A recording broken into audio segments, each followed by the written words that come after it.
My son George practiced magic for 2 months just to perform on stage with his dad for Children's Day. I stayed up 3 nights sewing matching capes for the father-son duo. In the pocket of the larger cape, my son secretly tucked a lollipop, saying it was a reward for dad. 2 hours before the performance, Mason said his first love's daughter also had a show at her kindergarten, and no one was going. I told him his son had been waiting for 2 months. He was already grabbing his car keys. I'll just take a quick look and come right back. Tell him I went to the bathroom. I asked what if he didn't come back. He paused for a moment. You'll be there, won't you? When the curtain rose, the large cape was neatly draped over an empty chair, the lollipop still in the pocket. My son stood alone under the spotlight and said, "My magic trick is called the disappearing dad." Not a single person in the audience could laugh. On the way home, my son finished that lollipop himself and asked me, "Mom, if I disappear too, then dad won't have to choose anymore, right?" I held his hand and said with a smile, "Mom will perform a big magic trick with you." On the way home from kindergarten, George was very quiet. He didn't shed a single tear the entire time, didn't even complain once. He just clutched the plastic stick from the half-eaten lollipop. As soon as we got through the doorbell rang urgently. Mason's driver, Alan, stood outside panting, holding a huge cardboard box. "Miss Annie, Mr. Mason asked me to deliver this." Alan wiped the sweat from his forehead and carefully set the box down. "Mr. Mason called me several times on the road, urging me to buy this Ultraman Lego set.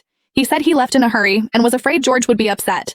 So he wanted me to hand it to George personally. Mr. Mason also said on the phone to stop by that dessert shop you always go to, Miss Annie, and buy a taro roll. But the shop was closed today." I looked down at George. George didn't even lift his eyelids. He simply walked around the box, blocking his way, carrying his little backpack, and went straight to his room. Click, the door closed. Alan awkwardly rubbed his hands. "Miss Annie, just leave it. Thanks for your trouble." I calmly closed the door. My phone buzzed. It was a message from Mason on Snapchat. "Daisy was crying so hard backstage she could barely breathe. The situation isn't good. I need to stay and comfort her. Explain to George for me. Did he get the Lego?" I didn't reply. Right then, a new notification popped up. A post from Mia. The photo showed a man's upright figure from behind, bending down to hold a little girl in a princess dress. The caption read, "Thank you for saving a lonely little girl's Children's Day." That silhouette, I'd been looking at it for 10 years. Staring at the glaring image and text on my phone screen, all I felt was deep exhaustion. I calmly walked to my desk, pulled open the bottom drawer, and took out a divorce agreement I'd drafted long ago. Turning to the last page, I picked up a pen and steadily signed my name in the wife's section, Annie Brown. Then I walked to the calendar on the wall. In the box 2 days away, marked with a smiley face and the words family photo, I picked up a black marker and drew a pitch black circle over it. Late at night, the living room lights were off.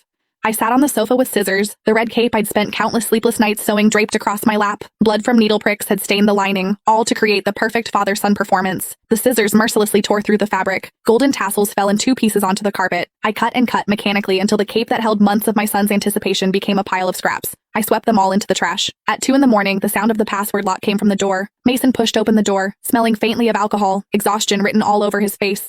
He casually loosened his tie and was about to change shoes when his movements suddenly stopped. In the moonlight, he stared down at the trash bin by his feet. Inside, the shredded red cape lay quietly. "Annie, what are you throwing a fit about now?"